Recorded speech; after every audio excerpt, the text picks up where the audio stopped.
معكم نسار لبنيس كيتشن. اليوم إن شاء الله رح أعمل شوربة العدس الصفراء. قبل ما بلش ما تنسوا إذا عجبكم الفيديو تعملوا لايك وشير وسبسكرايب وتفعلوا جرس التنبيهات تيوصلكم كل شي جديد. بحتاج دعمكم كتير. يلا ما بدي طول عليكم، خلونا نبلش. رح احتاج 2 كوب من العدس الأحمر، ربع كوب من الرز المصري، وهيدي الخضرة اللي رح استعملها مع الشوربة.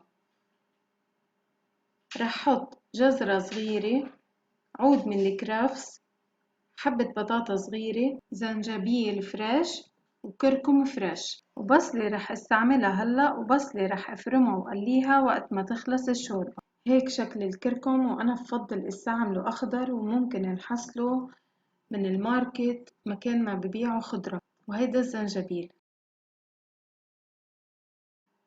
رح اغسل العدس والرز وبقطع كل الخضرة اللي حضرتها.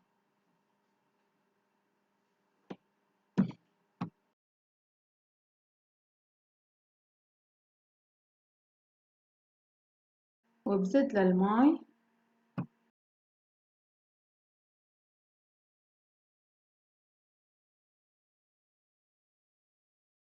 ومعلقة صغيرة من ملح الهيمالايا، وهيك صار فيني انقلها على الغاز.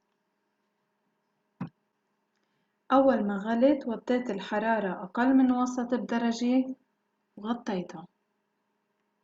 نفش العدس وبلش يستوي. حسيت ناقصها مي، رح زدلها مي سخنة. بعد نص ساعة استوى العدس والخضرة. بدي اطحنها كتير منيح تيصير قوامها كريمي، ورح دوقها. مش بس لون وطعمة، كل شي بهالشوربة جدا جدا غني. طعمة أصيلة. وبعد عنا قلي البصل، شو متوفر عندكن ممكن تقلوا فيه. بخلي الحرارة على الوسط، ما بدي احرق البصلة، بدي تستوي بس. والعدس بيلبقله الكمون، انا حطيت معلقة طعم. برش رشة ملح على البصل كرمال يدبل البصل عندي.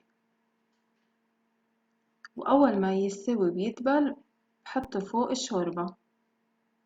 غلوتين صغيرة وبطفي تحتها. وريحة ولا أشهى.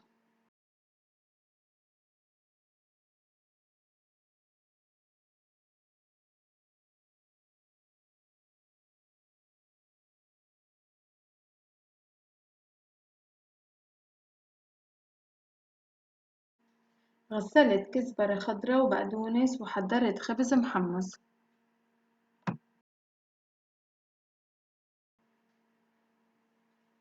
كله على الأصول. كل المعلومات أو المقادير اللي رح تحتاجوها بتلاقوها تحت بصندوق الوصف. سر تميزي لمسة إيدي. انتو شو سركن؟ خبروني بالكومنتس تحت.